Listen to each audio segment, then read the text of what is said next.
Yeah, right. Where I want some money. You're immature. And she was like, Lucky, I seen that skit. I seen you won that money. She said $1 million. Was it real? Because they tell me it wasn't real. I looked at it, I said, no, indeed, lady, it ain't real. It's mine. You too close to my baby mama. You know, my baby mama, girl, I ain't winning no money. What you talking about? Y'all trying to get me, set me up. I'm like, girl, that ain't real. That money ain't real. That's fake. My baby mama, they always put me in the answer, too. I'm like, no, indeed. That ain't real. Don't think if I win some money, that's real or nothing. Okay. Going live from Babatunde's page in 3, 2, and 1. So we're live. From the couch, behind the scenes, we're getting ready to go live on Lucky's page. Oh, shit. Stay tuned. Yeah. Alright, audio test. What's that? This your boy OG the Mac. Hey, oh, it was my turn? Or Yeah, you go ahead. This your boy OG the Mac. Y'all know what it is. Everybody cool. Let's go. Check. One more time. What's happening? Y'all talk to me, baby. Don't sleep talking.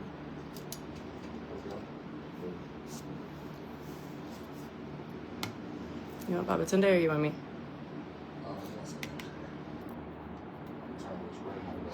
What did you eat, Mr. Babatunde? What did you eat? For Thanksgiving? Yeah, what you ate for Thanksgiving? We had quite a few different meals. Uh-huh. We got invited to about 4 or 5. What was your best meal? Turkey. Turkey? Yeah, Who cooked we the had turkey? This is Gillette, and I'm telling you, it was probably the best turkey I've ever eaten. Yeah. It fell right off the bone. Ray, what's up, Ray? Yeah, it did. Yeah. Ray, what you ate yesterday? Oh, let me guess. I know somebody cooked for you. I know some guy. You're not even giving me a chance to answer. I was like, somebody cooked for you, though. I called you. My mama cooked for me. Oh, okay. What you ate? I ate a bunch of everything, you know. You already starting the drum. Okay, anyway. We're going to keep it professional. Mr. Babatunde is here. We're keeping it professional. Yeah, there you go. What you ate, though? A little bit of everything. Yeah. So we do a big one. We have quite a bit of family in from Alabama right now, so we did a big one. You would have ate more. Happy birthday too. Thank you. Got me working on my birthday. Yeah. Oh, happy birthday. Thank you. I like to say happy coming into the world. Yes. No, yeah, my birthday, I get a little emotional some days, but it's been a good day. It's been a good birthday. So happy to be here, spend it with you. Oh, you know. Thank you. So I'm live. You can put your phone on. Let's check it. All right. You can watch us from your phone. From your phone. Your Facebook page. All right. Happy birthday. Oh, here look you at go. that. They got you. Yeah, thought I forgot this. I don't think who paid you, girl. Happy birthday. They got you. You want me to open it now? Yeah, go look at it. It's fly. Victoria's Secret. Oh my God, Lucky. Don't let no water get on it. I know. That's crazy because I ain't getting nothing for my birthday. Don't be jealous. Look, I don't even have answers. I hope you like it though. What's your favorite color? Yellow, right? You kind of went in though. Yeah. It's red. I'm sorry. I love it. I mean, no, it's red. Listen. Your color. Do you like very sexy for her? I do. That's there right there. I ain't get no big body. I got the lip body. Who told you what to give me? Because you know all these little girlies are involved. Nah, myself. I like this right here. This is fly right here too. I swear, God, it's fly. It's the house shoes. It's fly. Come on, look at you got the bag and everything. So bad. Yeah, I tried to get you the whole thing. I ain't have enough money though. I was like, she the homie, man, bro. You had enough. Yeah. You had enough. Yeah, I borrowed something from my rich homie. You had enough. Oh, there's a receipt, right? Right. I'm not even gonna look at it. That receipt right there. That's the receipt case. That ain't your size. You can take it back. That's Lucky. But check it out. That's a house. It's like it's a robe. Yeah, a robe. We got a Victoria's I Secret. stay in a robe. It's I do my little story times in robe. With the house shoes to match. Yes. With the do you like that smell right there? I do. Pure Seduction. Yes. This is a classic right here. It is. That Victoria's Secret. Huh? Okay, I see you. I ain't gonna lie. This is not what we're here for. I slipped and I feel I just feel it. But we went on a date. I'm like, that was oh my God, Mama today. I don't even have words. He keeps surprising me. I can't feel it myself. Like, hold on for it. Nah, because you deserve it a lot. Well, I I know, I ain't gonna lie. I know you on this made the best man win, and I wanted to jump in it. But I'm like, nah, I don't want to compete with nobody. it's not about a competition, right? Like, I just feel like dating, like, is dating. Like, have you asked me to be your girl? I was gonna write it down on a note. Listen, there's a whole, there's a whole process. Like, there's a whole process. And so that's why it's the May the Best Man Win, because applications, I didn't even open applications. You did, apparently. So like, I wasn't even taking applications. You opened applications, and now I'm flooded, you know? And honestly, there's some cool people. May the Best Man Win. I can do that. There's some really cool people, you know what I mean? And it is what it is. I bet. You got a good start there. There you go. You know what I mean? Nah, thank you so much, bro. Oh my goodness. Where my dog said, come on, y'all help me win. I'm gonna win anyway. We been live, my bad. Oh yeah, damn, for real? Yeah. Wait a minute, we were live on your... Okay, well, I was live on my page anyway. But damn, we were live on your page. Okay, bet. You see it, Barbara? Okay, chill. Are we ready right now? Yeah, we can go. Okay. Well, my count me down. In 3, 2. What's that? This your boy G the Mac, aka Fat Daddy, aka Lucky. Y'all already know what I'm finna say. Everybody is somebody, but y'all ain't nobody if you never sit on the couch. And I got Mr. Babatunde. That's I said it right. Babatunde. I'm so sorry. Shake my hand though. Thank you so much. Right. I got the legend in the building because every time I told people he was coming, they're like, hey, that's a good look right there. Oh, and I got, what's up, Lady Ray? Hello. Oh, my mama, you so fly looking and everything. How y'all doing today? Oh, well, I like to say I woke up this morning, and everything else is secondary. Okay. Well, look, the best thing has already happened. I woke up. Because you woke up, huh? Absolutely. Everything. That's live. Everything. This show right here, man, this show is cool, it's crazy. Everybody can get to know you on this one right here. Mm-hmm. I got some questions in the cup and stuff like that. I'm gonna ask you and stuff like that. But where you from? Okay, long story. Originally, I was born in New York City. New York City? In the Bronx. Yes. At 3, my mother took my brother and I. He was 2, I was 3. Took us to North Carolina. We stayed there until I was 10 years old. During that time, I was going to segregated schools and working in cotton fields. And you worked in the cotton fields? Oh, absolutely. What year was this? 19. How old are you? I'm just curious, right? Like, you working in the cotton field for real? Yeah. Tobacco, you name it, seasonal. Oh, everything's, even thump heads off of shrimp. You know, you may not have heard of that, but somebody's got to do that. But at any rate, you know, I stayed until I was 10, so I got to experience Jim Crow as well. Even at that age, you know, we couldn't go into the movies. We had to go to the back and go upstairs. We couldn't go into restaurants, you know. They had walk-through before they had drive-through. You went through that? Absolutely. Really? I was born in 1948, December 31st. Wow. December 31st? Everybody celebrates my birthday. That's my grandfather's birthday. Is that right? That's December 31st? December, I'll be 77 years wow, old. this is interesting. That's live? Yeah. This is Oh, beautiful. yeah, that's live, real. You That don't is look like crazy. I'll be 77. You don't look like you 77 though, for real. No, that's crazy. Why do everybody know you in Killeen, Texas? Well, in 1992, a year before I retired from the military, I opened a bookstore, a culture shop. Sure, you can hear him good? Yep. African American bookstore and culture shop in Compass Cove in 1992. And I retired in 93 from the military. And from there, I went to Killeen. I went to Jasper Road. I had a store in the mall as well. And I was also out at the PX. Yeah. You know, What kind of store you had in the mall? Okay. Same thing. Same it was thing? the same thing. I sold the same product. You know, African garments, African culture, Masonic, Greek. You know, I had it all. That's why it was called Under One Roof.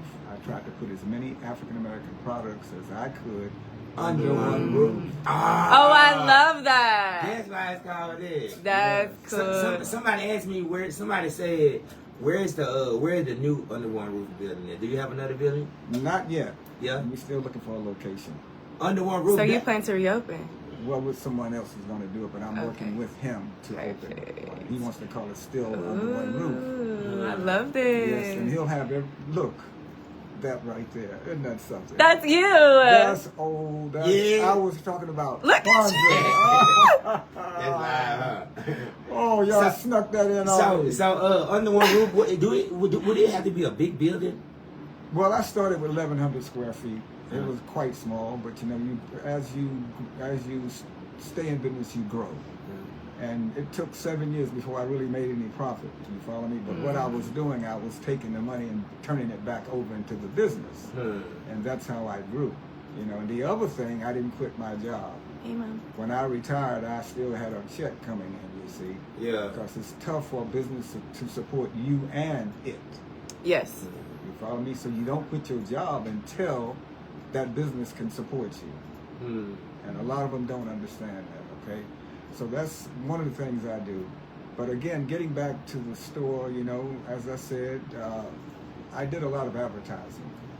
And I used to tell people, you know, if you can't afford to advertise, you can't afford to be in business. That's big right there. No, it's true. I say that too. I was talking about that yesterday. Yeah. You can't afford. You must have a budget. You know, if nothing else, have a budget. So this promotion thing I'm doing, it's kind of big, huh? It's good to have, right? Oh, like absolutely. me promoting people and stuff like that, huh? Yes, people in the Because I'm working with people budget. Sometimes I do it free if they can't afford it. I did. I do the same thing with these commercials. Yeah. When the ones can't. Because I don't want to see them fail. We have too many African American businesses that start up and last maybe 1 to 2 years, to 3 years the most. And it's because they don't advertise properly. Now, all advertising is good advertising, don't get me wrong. But you can't assume that Facebook is the only advertising. Right. What's the best advertising? All of it. Right. As much as you can do. But the one that was the most effective for me was television. Television? Yes. Hold on for 1 second. Trill, I'm turning this fan off in the front. You heard me? Okay. It's killing my ears or something. Excuse me, y'all. No, that's so true.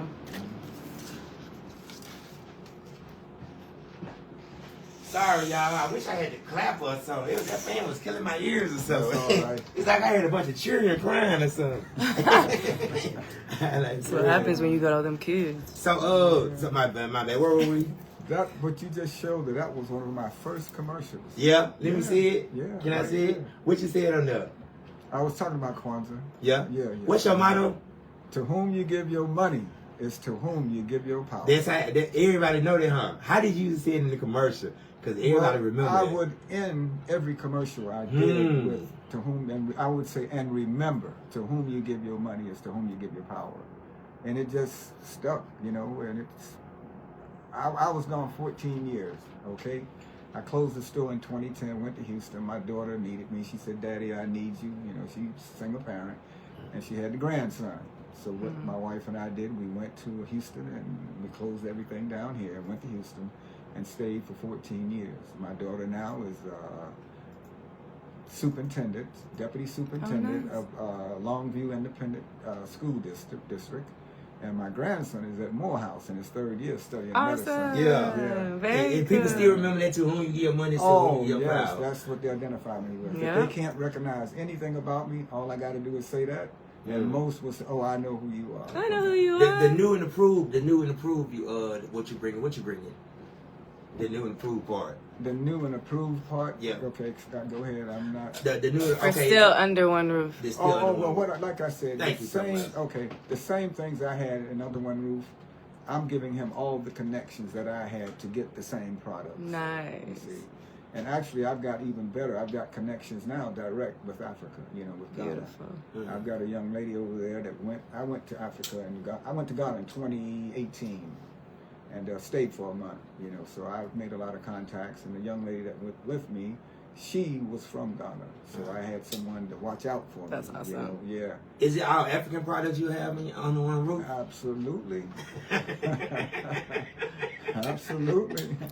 Yeah. It was called, you know, and I used to get questioned about that. You Yeah. know, whites, why you got to have African up there, or African American? Why? And I would ask them, do you go to a Chinese restaurant and do you want to worry about, you know, you ask them that, why is it Chinese? They don't. You follow what I'm saying? But they had a problem with the African American. Didn't bother me one bit. Yeah. But that's why I wanted to make absolutely sure that I wanted products that we couldn't find anywhere in that store. Yeah. And I mean, there's name it. You can't name something I didn't have that black people needed. Truly. I hope I'm gonna be a part of that. I hope I'm African enough. I know I am. Oh, listen, you are. We Thank all you so are. much. Yeah, All right, you have to look, understand check us out, that. Mr. Tunde. Okay. These questions right here, now I be telling everybody. Now these questions come from your friends, your family, your enemies, everybody. Oh, okay. It's like public, like that's all right. So it's just people. I want you to answer the questions, but I don't want you to get in trouble. You know what I'm saying? No. All right, no, man. No. Okay. That's fine. How long you been married? Well, understand. My wife unfortunately passed in 23. Okay, while we were in Houston, all right. We were married for 54 years. Oh, wow. And then I met a lady a year or so later that was just, there she is sitting over there. Okay, girl. Met a lady a year or so later. Later, you know. I love that. We've been together and we've been really enjoying each other. I've got peace, you know, and she's got peace. And peace is power. Peace, that's what I can bring, peace. You know, yes. Nah. So everything is working out fine. I needed her and she needed me. It was one of those things. We didn't know each other. It just happened. You know where y'all need to eat at? My restaurant. Where's Zodiac cool too. Where's your restaurant? 3804 West End Student Loop. We do Cambodian food on weekdays. We do wings on the weekends. Oh, it's I'm really open good. 5 o'clock in the morning too. Okay, Yeah. you have to know. No, that's why y'all got. That's gonna bring your love stronger. Well, you know, I believe. My food, our food. I But you know, It's black power there too. Yeah, well, I believe in supporting African American business. Thank you so much. Yeah, no, it's awesome. It's a beautiful restaurant. Yeah, It really is. Real. Yeah. All right. All right, I'm gonna ask you these questions now. All right, go. All right, let go. Okay, what advice do you have for the black community? That's a good question. What advice do you have for the black community? Well, first and foremost, in the Killeen, Texas area. Yeah, in the Killeen. First and foremost, we have to begin to unify. Okay, we can't have everybody that's going to unify, but we embrace the ones that's coming towards us. You see. And once we can, because they're coming towards you. As a matter of fact, there's an African proverb that says, when a man or woman is coming towards you, you need not say, come here. That means they're coming towards you voluntarily. You didn't have to ask them. So that's what I embrace. The ones that's not, unfortunately, I'll have to leave them alone.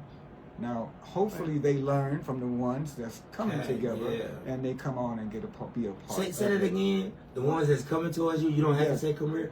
They already coming. Whenever a man or woman is coming towards you, you need not say come here. Those are the ones I look for. The ones that want to volunteer, that want to unite. You see? Yeah. Things gravitate. I just lied. I'm free. Thank you so much. I'm learning something already. On everything. All right, check this out. Are you single? You just answered it right. No, I'm single. I'm single, but happily single. Yeah. What's that? What's happily single? Someone that is, I'm trying to think of the correct word because she's sitting right over there. Unmarried? No, this is great. We need this right now. I need it. Like, what you about to say? That's too good. Because I feel like... No, but we have a lot in common. That's the biggest thing. You know, we have a lot in common. We're enjoying ourselves as we are. You follow what I'm saying? I'm independent, she's independent, but now we begin to work together, and we do things together. When I do things, she's there. When she does things, you know, we go to the hospital. Like partners. Yeah, absolutely. Partnership. Yeah. Is it a title? No, not really. Not a title? It's a feeling. Oh my God. Okay, Vic. Okay. Oh my God. You a player, because I'm a player. I'm listening to Oh my God. I needed these players. Oh my God. To whom you give your money to? But where was you the other day? Giving my money to them strippers. Right. You gave a whole bunch. I was at the house. Yeah. Like I always am. I heard. Alright, come on, my bad. That's all right. Alright, Mr. Player, glad we in there. Look, I'm a gentleman. I'm an OG. Right. Teach him what a gentleman is. Okay, I'm a gentleman. Gentleman. Okay. Gentleman, all right? Now, there you go. No player. There you go. Okay, I'm sorry. Okay. You an OG? No, what is that? A gentleman? That's what I call it. An original gentleman, not an original gangster. Right. Yeah, I'm OG. I'm baby OG. Oh, baby. I'm baby OG. Original gentleman. Hey, that's right. Why did you leave? Why did you leave from Killeen? I know you said, but they were. Yeah, I told you earlier. Actually, you know, I didn't want to learn. Ali, you know.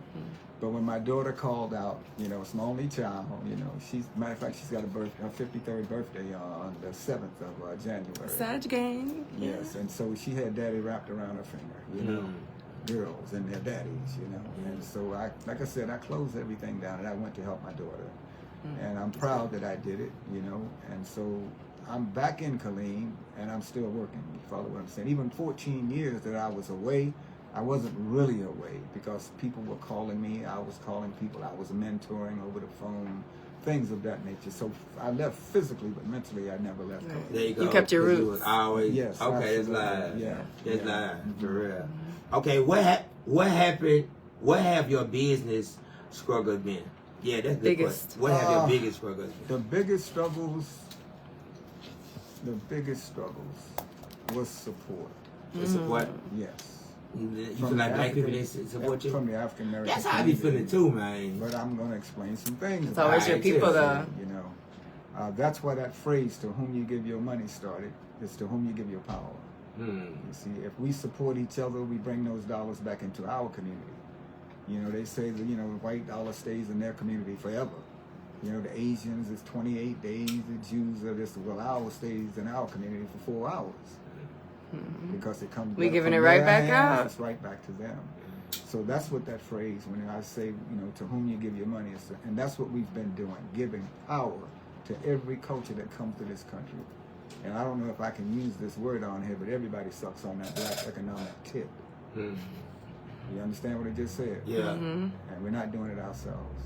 So what we have to do, matter of fact, we've had it in the past, to be quite honest about it, doing Jim Crow. We had our own communities because we had land, the most important asset we could have. So they built communities, they built their churches, their schools, all of it. And we had hundreds of them throughout America. I'm sure you've heard of Tulsa, Oklahoma, Black Wall Street. Well, there were hundreds of Black Wall Greenville. Streets. Oh, there were so many of them. And some of them we don't even know about. They haven't told us. That's yet. true. What I feel, okay, with my businesses, one thing, I've been seeing people say black owned and stuff like that, and I love that. But with my business, I don't be saying that. I got 13 kids, right? So I got different races kids. I got different races of kids. I know different, like, my kid black. I got one kid black and white. He not listening to you. He talk about 13 kids, dude. He's stuck there. I'm sorry. He's stuck there. What you talking about? Let's pull it back. Wait a minute. What's the brother name that's an actor? What's the name who got 13 kids? Nick Cannon. Nick Cannon. Yeah. Okay. I got 13 amazing kids, though. That's not debatable. Listen, hey, sir, look, I got 13 cool baby mamas. I'm talking about my baby mama so fly. You know what you want. Yeah. You follow what I'm saying? And if it works for you, that's wonderful. So should I scream black power?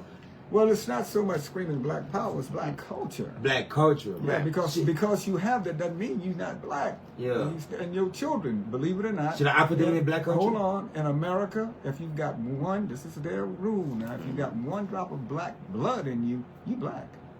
No matter how you look. Yep. And this is how they've always treated.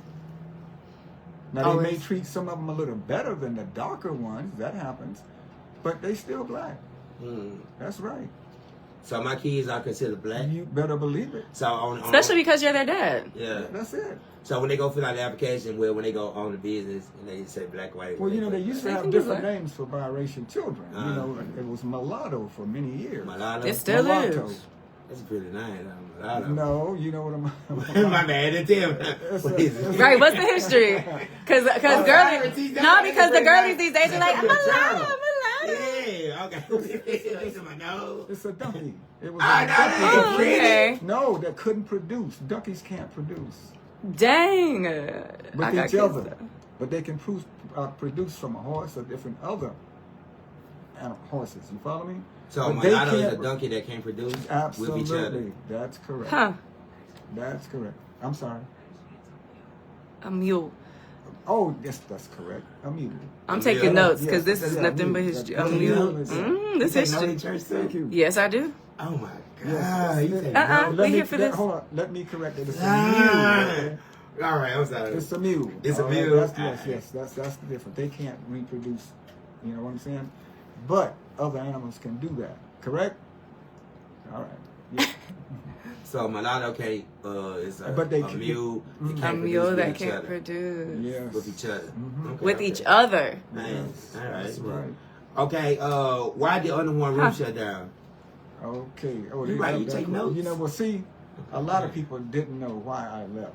Okay, so now I actually, my intent was to go to Africa. I wanted to retire at 60, which, you know, it was around that time anyway. And I wanted to go to Africa. We were going to stay there. I was going back to repatriate and stay in Ghana. It was my goal. And like I said, my daughter cut all that off. And so, but that's one of the reasons we closed. It was part, you know, it was time. I wanted to retire at 60, but I didn't want to leave Colleen. I didn't want to close the business.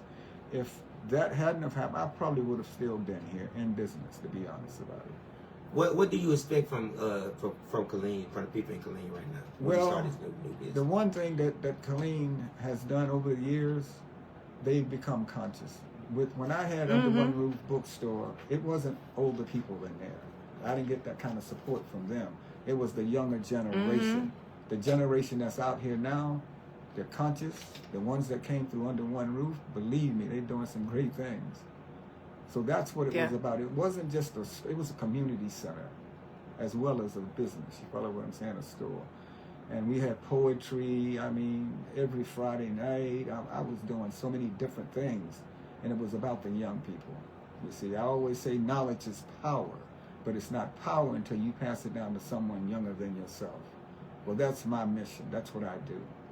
I've done some things in Colleen right now that's happening. People don't know, and but I've passed it down to them, you see. Am I worth a person? You can pass that worth a person? Absolutely. How do you go like that? You already know what I'm going to say. No. I like what you're doing because you're getting to another audience. I was just about to tell him why. Yes, you're getting to another audience. And believe it or not, my lady and I, you'll see us in 11 everywhere. Your club, it don't matter. Yeah. I want them to see us. There you go. And you had fun at Cal 7 Saturday night? Listen, and you can imagine how respectful those young people are when they see us. Man. Yeah. What you did, they do the same thing at other clubs. When we walk in, I'm serious, they do it. That's awesome. Yeah, because y'all royalty, you supposed to have that. Yeah, legends. I love it. it. But setting an example, you see. They open doors for us. They do, and I mean, it's so wonderful. And we talk about how bad our children are. No, they're not all bad. You follow what I'm saying? Right. It's a small percentage when you really think about it. The majority of our children are doing fine. You young people, what you're doing, it's your generation. You're going to be here when it's time to do things. You're going to do it. Yeah. I was in the 60s, you know, I was a young person, but we did it. Martin Luther King was 24 years old. Malcolm was, you know, in his 20s. So it's going to happen. Yeah. And I got a bunch of kids to keep me going. A whole bunch of mulattoes. All right. Yeah. Where have you found success? I'm going to ask these questions kind of fast. Where have you found success? Okay. Raising my daughter. Okay. Yeah. You love her, though. Where you supposed to? You know, raising my daughter. Yeah. She didn't get everything she wanted. You know, I mean, when she didn't do what was right, then I'd take it. I bought her a car, you know, and she got a big ticket in driving. I took the car. She couldn't take it to college with her, nothing, you see. So we have to be able to discipline our children as well. And she did the same thing to my grandson. When he went to college, he couldn't take the car. Yeah. That's where you found success at? My daughter, I said. Yeah. Oh, no doubt. Yes. Raising her because I'm proud of that child. Bro. That's tight. Really. Yeah. And there's other things now that I've done in my life, you know. One of them was Under One Roof, to be quite honest about it. The military was a part of that, too. You know, the military played a great part in my life. As I said, I'm from New York, Harlem, New York, because I went back at 10 and stayed until I was 19. I love New York. You know, yeah, but New York's a tough It's town, tough, but I love it. What was Harlem? There's energy there. When you was growing up in Harlem, what was it like? Describe it to me a little bit. Okay. Because I see the movies and stuff. See, but my era, it wasn't like the 80s, okay? When I, you know, at my teen years, we worked, you know, we had problems, don't get me wrong. We didn't have guns and things like that, but we had little gangs, you know, things like that. And we didn't go around killing each other and things of that nature. But the biggest thing about Harlem was it was basically a black community during that time. most of the businesses are all African American businesses. And so I had an opportunity to work in those businesses as a young man. I started working when I was like 13. Yeah. Okay, it wasn't it was a what's I'm losing the word right now, but at any rate, I worked a couple of different businesses. You know, I even shined shoes when I was a kid. You know, and I was good at it too. Yeah. I could make the rags sing, the brushes pop. Yeah, some fly stuff. That was a good tip. You see, that's how you got that tip. Yeah. And so I did that for a while. And in the store I worked in, like I said, it was a convenience store, basically black-owned convenience store. I worked there for a few years. I worked in a place downtown Manhattan called, I'm losing some of my thoughts here.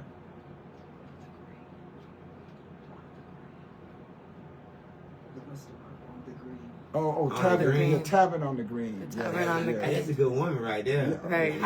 Tavern on the Green. Yeah, no. Tavern.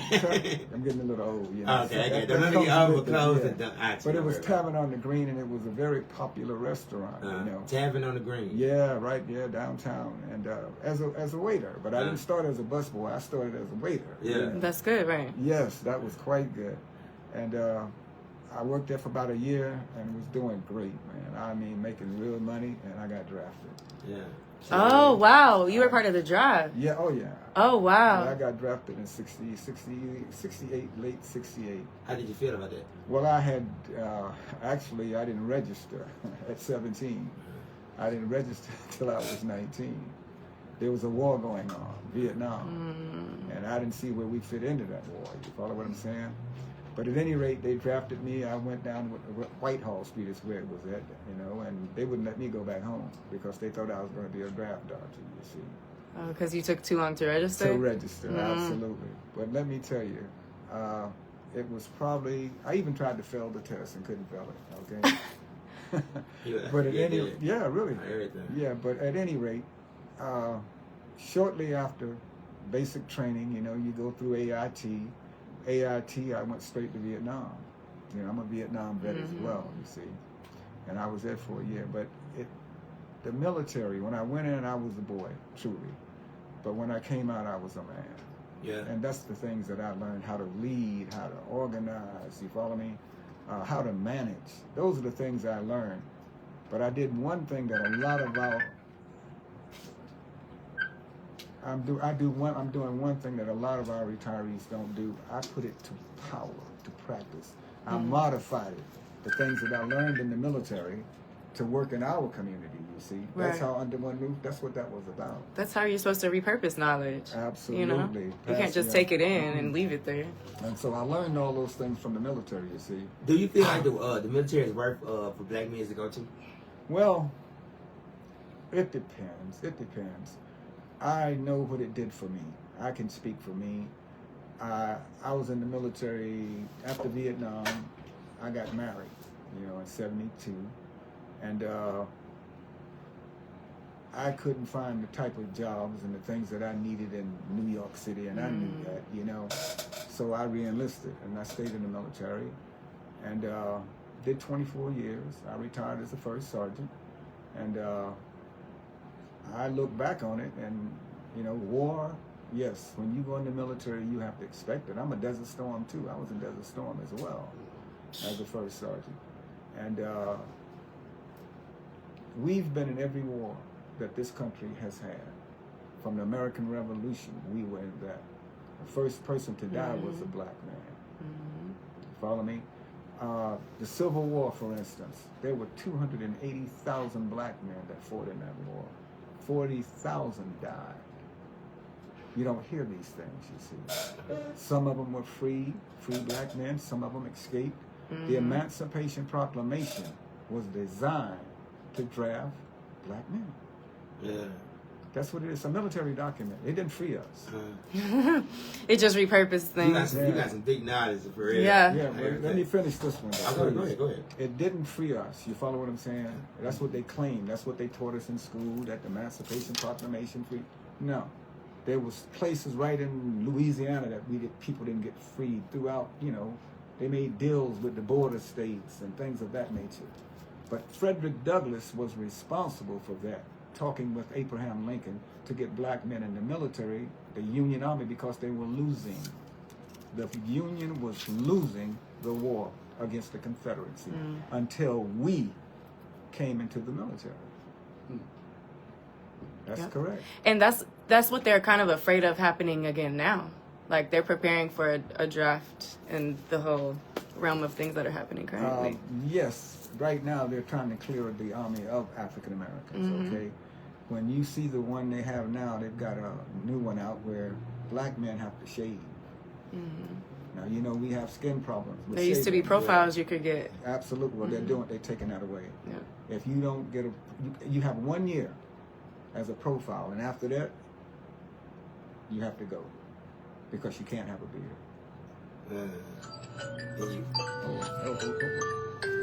It's your timer. Yeah. All right, look, check this out. How can a younger generation get involved with what you got going on? I'm gonna ask these questions kind of fast, right here. Well, we are the architects, okay, of passing information down to the future, our children. If we don't educate our own children, then our future don't change. I've got something that I've been saying lately: to whom you give your children to educate is to whom you give your power. Yes. Because the education system is weaponized. It's not based on our psychology. It's based on theirs. You think parents should send children to school or homeschool them? All parents can't homeschool, first of all. Okay, it would be nice if they could, but all parents, they have to work. But if you could, though, if you could, there's still people that's right now. There's people, black people that's doing homeschooling. But guess what? The homeschooling still comes through the system. So they really homeschool. It comes through the system. But give you an example. I went to segregated school in North Carolina 4 years, okay, to the 4th grade, and we had black teachers. But everything else we had was white. The books we got, it had, little white kids with picket fence and playing and carrying on. It had a little black. There's no imagery. Absolutely. Yeah. They had imagery, but it was one black Sambo with a bone through. Oh, right, yeah. This is what it was savage. Like, the imagery was as black people are savages and stuff like that. Absolutely. But this is the key to it. Those black teachers knew. They taught us we had to be twice as good, better as them if we were going to make it. They taught us things that we never would have gotten in an integrated school. Integration came about. We didn't integrate them. They integrated us. They wanted total control of our children. In Africa, before they did enslavement, missionaries were there first. First thing they did, the churches, Catholic, Christians, they took the children. They put them in there, and the Sunday schools and all of it. Go ahead, talk. Children's Bible studies, and it started there. But this is what they've done. Every place they've gone, there's 2 things that they've weaponized, Caucasians, okay?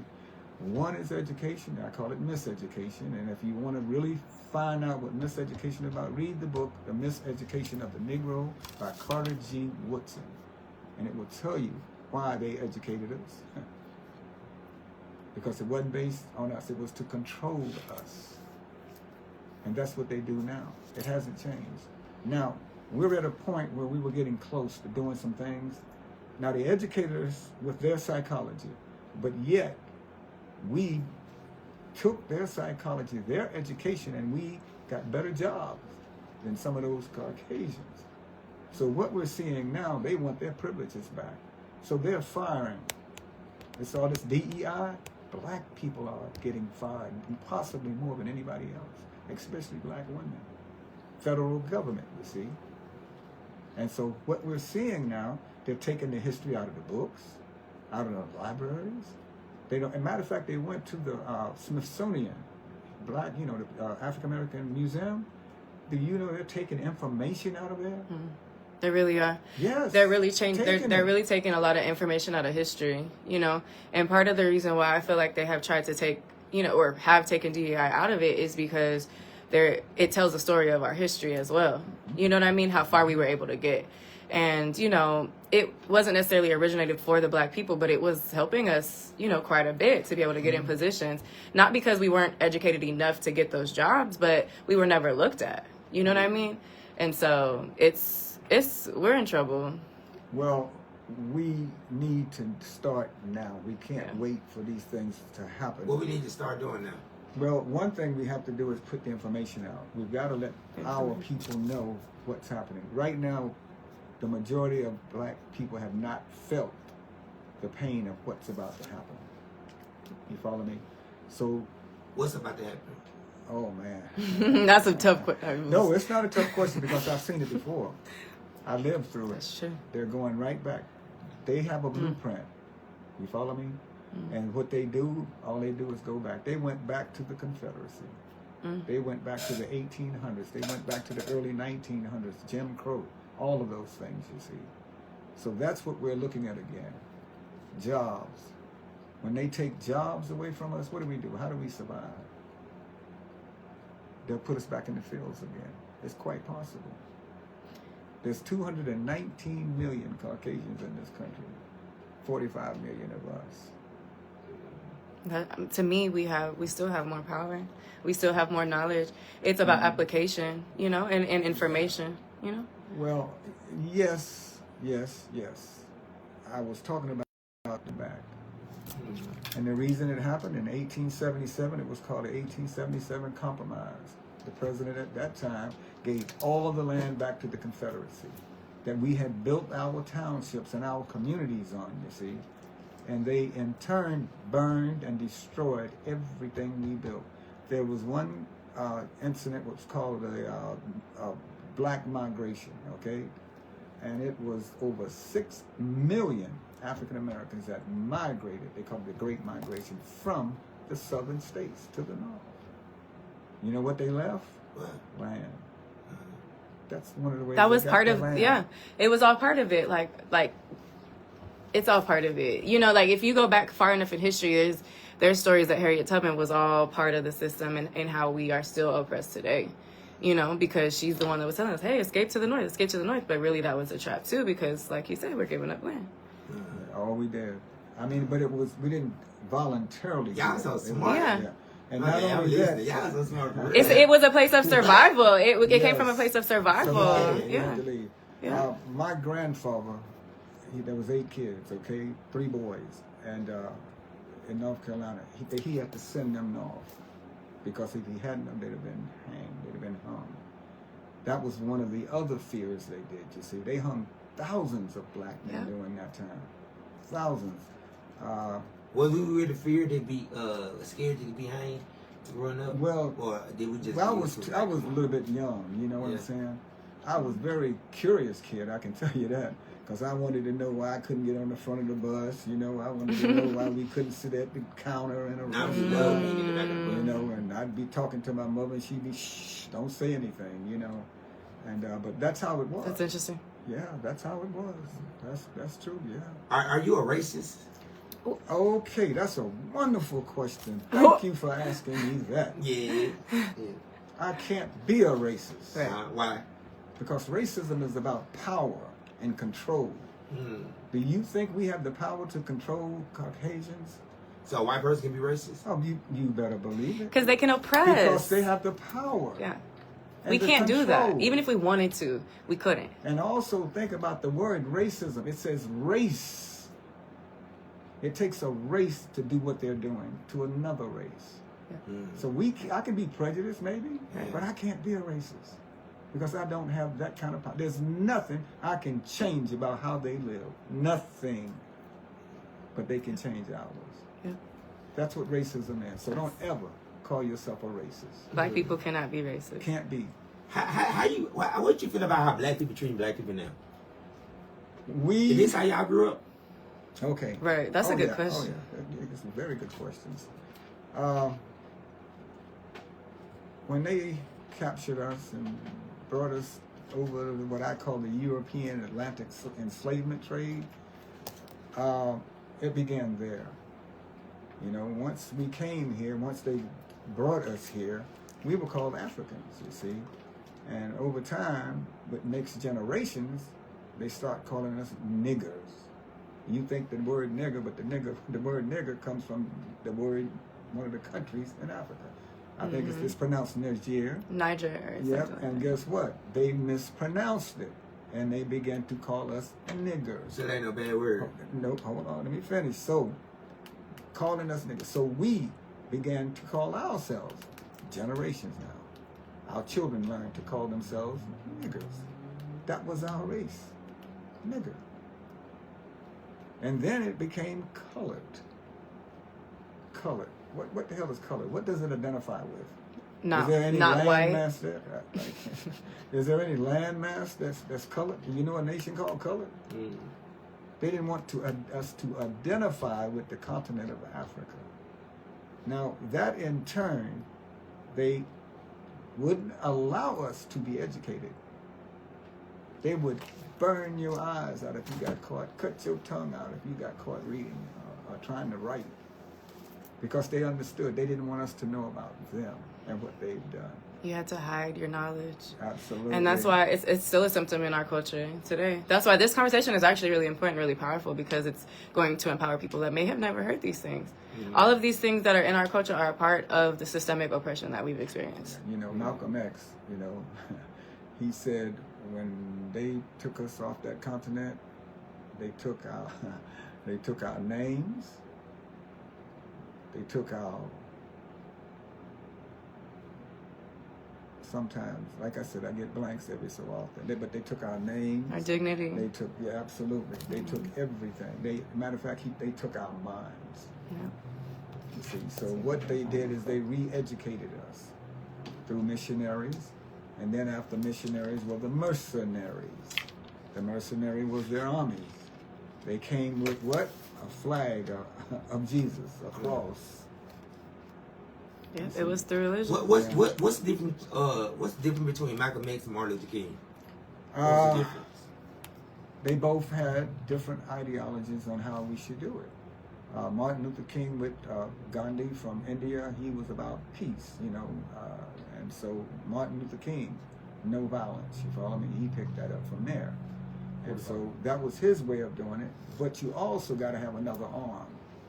You know, when you talk about non-violence and there's violence going at you all the time, you've got to have some way to protect yourself. So are you a Martin Luther King or Malcolm X? I'm a black man. You need a little bit of everything, let's be honest. Yes. We say 45. All right, let's check this out. Will you reopen the bookstore? It's not my call, but I'm hoping. He says right now it could possibly be open by the mid next year, hopefully. We're still looking. He's still looking for. I'm helping him to look for a location right now, and he's from Tulsa, Oklahoma. Oh, yes, he's from Tulsa, Oklahoma. I love Tulsa. That's where my church is at. Shout out Transformation Nation. Oh, is that right? Yes. Well, I've been there. My daughter was an assistant superintendent of elementary schools up there for about 2 years, and so Tulsa, third world country. There's no such thing No. as a hold it. It's not. I'm sorry. Tulsa in East St. Louis. Third world I country. mean, it can be. Hold on. Go ahead, I'm sorry. Hold on. There's no such thing as a third world country. Okay. How did they skip sucking? This is Have true. you thought about that? Yeah. No, I didn't. Right. That's They a went good from point. first to third. Wait, like, what is second one? And who identifies these countries as third world? Right. Like, who is They the... just got us. It's all propaganda at the end of the day. And it's power. And it's power. Power and control. Yes. Power and control. Yeah.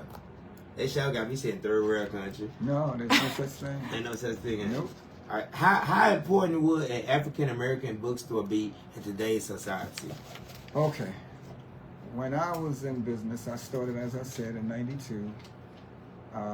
By 2005, there were hundreds of black bookstores around the country. Yeah. And unfortunately, Walmart started carrying the books. You know, Barnes and Noble. Big business took over. They were selling the books at wholesale price, literally, because they could buy so many, so they got a better discount. We could not compete with those prices because we had to mark those books up. We couldn't sell them at wholesale, you follow me? And so it put a lot of black businesses out. Now, fortunately for me, I was the only one, period. in Killeen. Matter of fact, for quite a few, even Austin didn't have one at the time. Mm-hmm. You follow me? Dallas, all the way in the Central Texas area. Mm-hmm. That's exactly right. Yeah. And so I didn't have to close them. I mean, I survived. That's because you never lose your job. Yeah, well, I had income. Yeah. Retirement. Retirement. That's fly. Yeah. But at any rate, that's one of the reasons we lost so many bookstores. Okay, now they're coming back, and we need them now like you can't believe, because who's going to teach this history if we don't? When you hear them talking about we're going to take the history out of the books, guess who's going to teach it? We are. Right. Because there's so many banned books, and a lot of them are black. All of them. Just about. Right. That's the whole purpose. Yeah. Yeah. In one word, right? In one word, what do you see in the world that's going right? Well, what do you see in the world that's going right? Not one word for that. What's going right in the world? Right now, there's chaos, and it's being created by a red-headed, orange man. Truly, he's a narcissist, and he believes in chaos. You don't think this like the end of the world right now? Like there's no such thing as there's no such thing as the end of the world. Do you believe in the Bible? No, I don't. I don't, because it's been weaponized as well.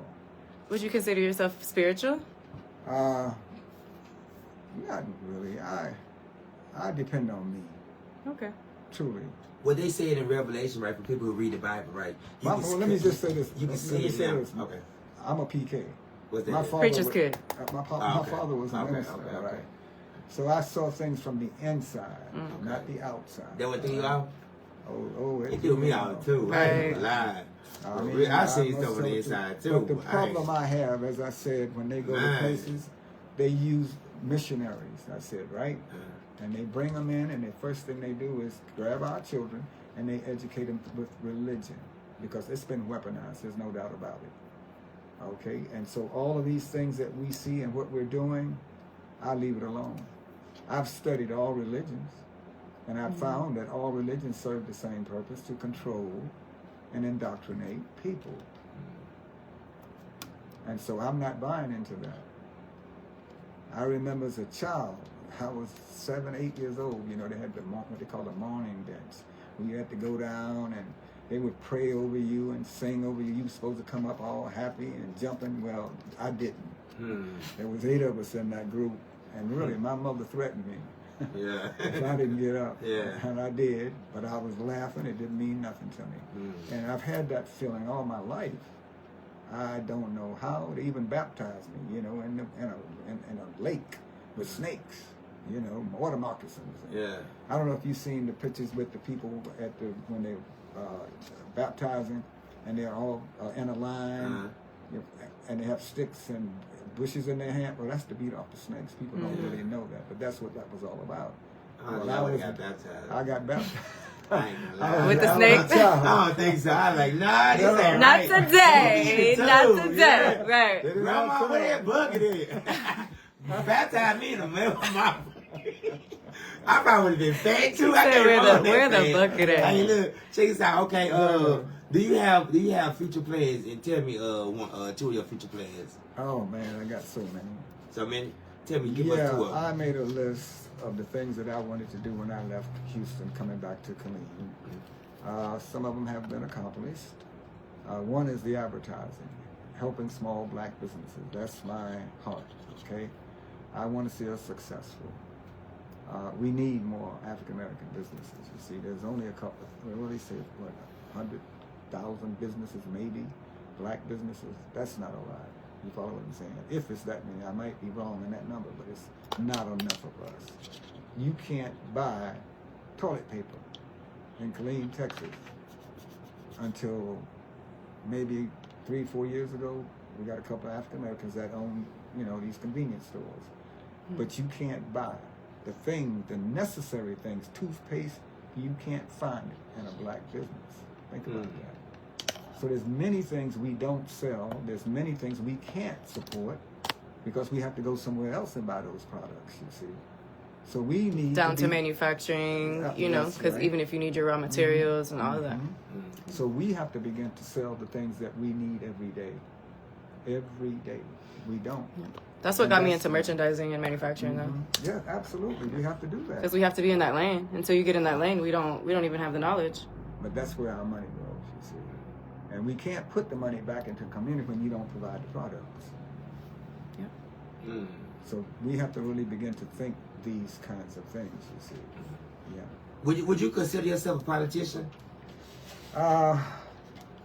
I try to stay out of politics, but they've got me involved now. Yeah. Okay. And what I do more than anything is I support them economically. That's what I try to do, you know. When I was here in business, they wanted me to run for the city council, and I would tell them that's one vote. I couldn't say what I wanted to say because I was saying some serious things, you follow me, about us in this community, you know. You know, this was a sundown town, you know. It was? Oh, absolutely. Clean town. Oh, yeah. For real? Yeah. A sundown town, bad, ain't it? Well, yes. You can be out after sun. After the sun went down, we'll be gone. Right now. They're still surrounding us. It stopped. Let me just give you some history on it. I published a newspaper while I was in business here as well called the African Poster. And they had their 128th year anniversary. And in the Killeen paper, they put nothing about us. So I went out and did the research on African Americans in Killeen, in Belton, and the surrounding areas, you see. And there was so much history that wasn't told. There, in Fort Hood itself, blacks couldn't stay on Fort Hood after dark. They couldn't stay on Fort Hood. They worked there, but they couldn't live on Fort Hood. They had to live in Belton. They had to live in Temple. This is real. This is real history here in Killeen. And so when you say sundown town, when they would come off Fort Hood, if it was getting close to dark, they would put the shades on the bus. They would put the shades down so the white people wouldn't see them. Right here in Killeen? Oh, yes. Yeah. Yes. Killeen stands for something crazy. Yes. Yeah. You know, Belton. So that's true, though. Yes. Right? For real. Kill each and every... That's what it's supposed to, that's what it stands for. They lynched. They still surround us for real. Yeah. But in Belton and I don't know whose phone this is. Salado. Oh, that's totally good. Oh, it's yours. But in Belton and Salado, they had plantations there, enslaved. You can see the houses and look at it. Yeah, right. Yeah, that close. Yeah. If you go to certain places even now, you might see a rally or two. But Salado had the biggest slave plantation in this region. I ain't even know that. I'm coming out of Mississippi, though, in Louisiana. Well, hell, you know what you had there. Huh? You had slavery there. Of course, yeah. I ain't never seen it here, though. Yeah, but no, it was here. Yeah? It was here. Oh, yes, that's right. I want to know more about that. And so, go ahead. Go ahead. Well, I was just going to say, when I published the paper, I wrote some things about the military, you know, because it was important. That's what brought us here, was the military, you see. And Jackie Robinson in 1942 was here with 761st Tank Battalion, all black tank battalion. It was segregated army at that time. And they court-martialed him for sitting next to a woman your complexion, thinking the bus driver thought she was white, and they actually court-martialed him for that. They turned him in. He was an officer. Not many black officers, you see, in the military at that time. I didn't know that. Yes. Let me ask you a question. Okay, look, this kind of, I want to know this. How do you pull females? How do I what? Pull females. How did you get Miss Lady right there? What did you notice first? Well, I've got to give you some history on why I am this way. You know. Why he's so cool? No, I don't know who this is. I think this my grandma keep calling. That's the last question? Nah. Okay. The years that we spent in North Carolina, like I said, there was two of us when my mother went. And we ended up staying with our grandfather, you know, and a couple of years later the house burned down. But at any rate, she was a young woman, you know. She was 23 when I was born. My father was 50, so he was quite, oh, wow, okay. He was older than she was. But at any rate, she had 3 other children within that 7-year period by 3 different men. And those men used to beat on my mother.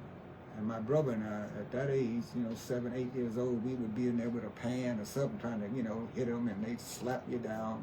And so I didn't know what was happening, but I went through something, and I promised myself I would never put my hands on a woman. If I got a beat, I don't need it. You understand what I'm saying? I'm sorry. And black women are the black women are the steel that have held us together all these years, truly. They're queens. How do you treat a queen? I have respect for black women. Always will have respect for black women. How you feel about somebody about me? I like dating different kind of women. You're young. When I was your age, guess what? Yeah. I was doing some of those things too. Yeah. Okay. But as you grow, as you age, things can change. You follow me? Wisdom. Yeah, absolutely. But right there taught me lessons about how to treat a woman. Yeah. Truly. Yeah. How did you put it? What you said? This one right here, for instance, we were introduced.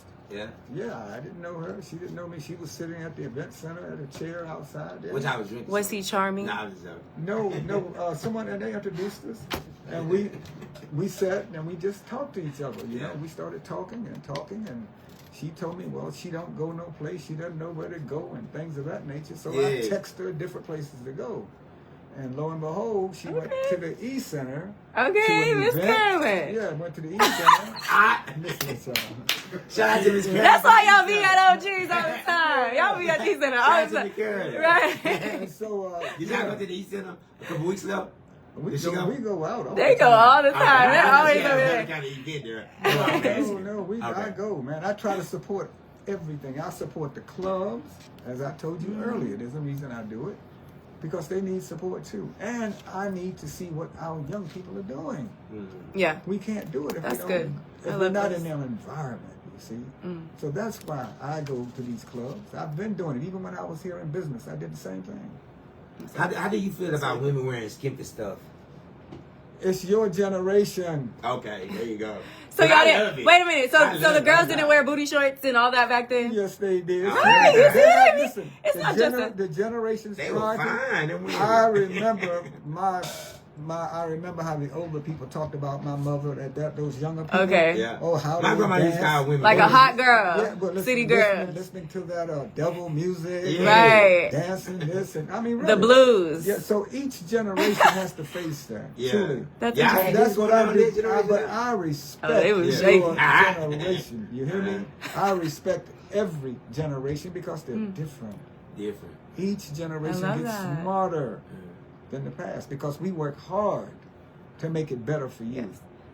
It's not all bad. No, it's not. It's not bad at all. Right. We are a resilient people. Yeah. We don't give up. We don't quit. We don't compromise. So everything. We do what we must do. No, I hear you. This is what we do. We've done it. They set us back. We come back. But again, we have to understand that it's generational. When I say it's up to us, we're the architects of passing that information down to the next generation, not some white person in an education. You follow me? An education doing it for us. We have to change that. If you see me in the store, go ahead. I'm sorry. Go ahead. No, well, I'm just letting you. When I get to talking, sometimes I can go quite. I got you. But again, it's our responsibility. You see what I'm saying? I don't look at you young people as bad. I know there's some, but it's a small percentage. During the election with Kamala Harris and Trump, I went around to the barbershops, talking to the young men about voting. It was very important that we vote. You follow what I'm saying? I didn't vote myself until Obama. That's right, I didn't. But at any rate, I went through the barbershops talking to these young black men. And they said, why should I vote? Most black men in jail. That's what they're doing to us. I said, really? There's more black men in college than in prison.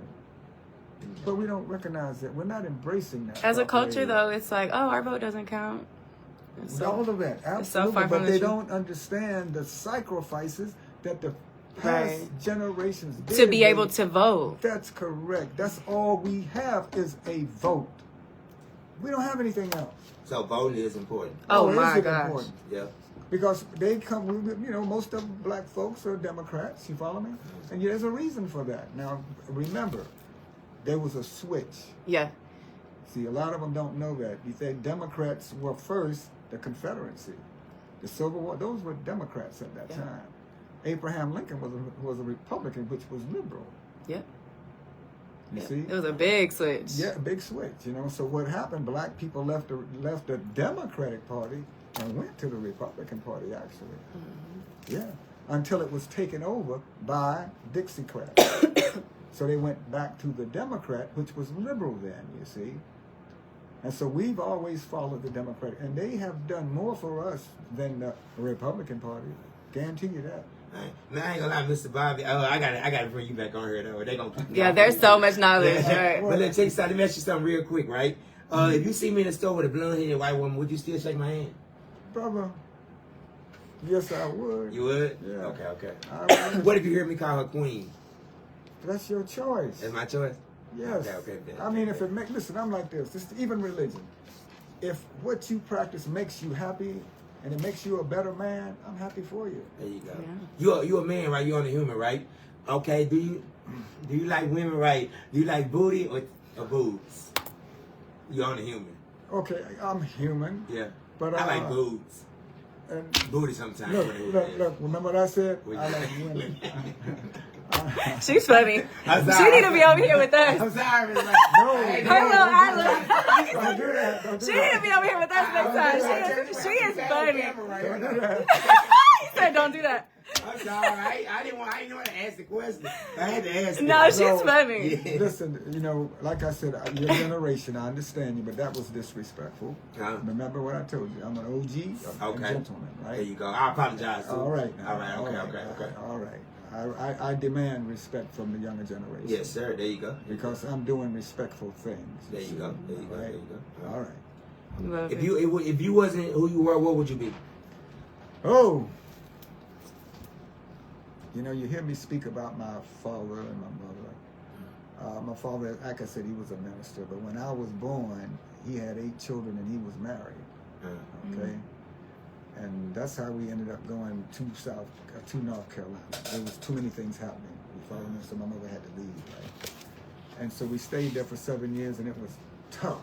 When I tell you tough 7 years, but my father called for his 2 sons. You know, when we were 10, I was 10, and my brother was 9. So what happened? My mother took us back to New York and let us stay with him. Well, we cried every night for a year. We wanted our brothers and our mother. So he finally called and said, "Bring them all up here." He adopted all of them. You follow me? If he hadn't have done that, I wouldn't be where I am today. But I held it against him for many years. You follow what I'm saying? Because I didn't meet him until I was 10 years old. I didn't meet him until it was my mother, you know, taking care of us. And so at any rate, that right there changed my life. Because we had somewhere to sleep, we had something to eat, you follow me? All of those things. We didn't have to worry about stability. Yes, absolutely. You see, so that's where my life changed, really. And so I can't think of anything I would be other than this, because I was raised in a community with black business. I worked for black businesses. I didn't know it was working on me. It's a lifestyle. Yep, but when I got close to retirement, I knew I wasn't gonna ever work for another Caucasian, period. And I took what they taught me and I made it work for myself. Well, look, check this out. I'm so happy to have you here. You like this? What I got going on right here? I love it. And I apologize for disrespecting you too. Oh, that's okay. Okay. That's okay. And I correct it. You want to give some shots out for me? Shout out to Lucky. Nah, you got to. Well, look, listen. What I'm saying is, I like to interact with young people. I had a mentorship program for 18 years at Under One Roof for young black men between the ages of 5 and 13. None of those kids have gone bad. Not one. And there were many of them. And they were single parents from single parent household, mothers in charge. That means there wasn't a father in the house. And those are the ones I mentored. So women can raise boys and men. Oh, absolutely. Well, let me just say this. They have no choice but to do the best they can. Right. but a woman can't teach a boy how to pee. Right, that part. We don't know. We don't know how to teach him how to be a man. But I bring that up because it's so simple. Yes. You see what I'm saying? But it's designed for a man and a woman to do that. Okay. And there are more black men in the household than not. Yeah. All black men are not single and divorced and leave it. No. We are in the house. Now, listen, that's a true statement. But you hear what? Black men, don't we? Yeah. Black men ain't nothing. Lucky ain't nothing. I'm just saying it's a very low percentage that creates all the babies in single mama households. I'm sorry. Okay, so those are the ways I look at things. You know, like I said, this is wonderful. I don't mind being on it because I'm talking to another generation. And this is a great way for me to pass that information down to someone younger than myself. There you go. Well, that's what I'm doing. Give us some shots out. I love it. All right, shout out to Lucky, I guess. You know, shout out to Lucky for having me on the couch because I'm finally somebody, I guess. You know, and shout out to everybody that's in my life. Y'all know who you are. Everybody that supports me. You know, we have events coming up December 13th and December 20th. We're helping raise some money for a family in Harker Heights that black-owned farm. We're trying to save their land so that way it can stay in their family. So that's what I got going on for December. And that's what I got going on. Shout out to Laura. Well, check this out, man. Look at that comment. I'm lucky, man. Y'all make sure y'all go eat at 3804 West End Salute. And that's Suite 103. We got the best food. We got Cambodian food. And we got Trap Kitchen wings from every Friday and Saturday from 5 p.m. to 5 a.m. Y'all already know how I feel. I love y'all if y'all love me. If y'all don't, well, Black Power. So. Black Power. To whom you give your money? Go ahead. To whom you give your money? I want you to say it. Okay, to whom you give your money is, I can't say it. Yes, you can. You know who I gave my money to last night? Them scripts. Nah, they was there. Time to grow, time to change. Here I go. There you go. But you understand what the statement means. Yeah, I get it now, for real. To whom you give your money is whom you give your power. Absolutely. I turn some scripts to superpower. Support black business. That's so important. On the count of 3, we're going to say my logo. It's like, you ain't nobody you never sit on the couch. You together? Ready? Well, let's say you say it first. 1, 2, 3, go. You ain't nobody until you sit on the couch. There you go. 1, 2, 3, go. You ain't nobody until you sat on the couch. I can't wait to sit you on my love seat. But you ain't nobody until you sit on the couch. We love y'all. See y'all next week. I'm sorry. Bye.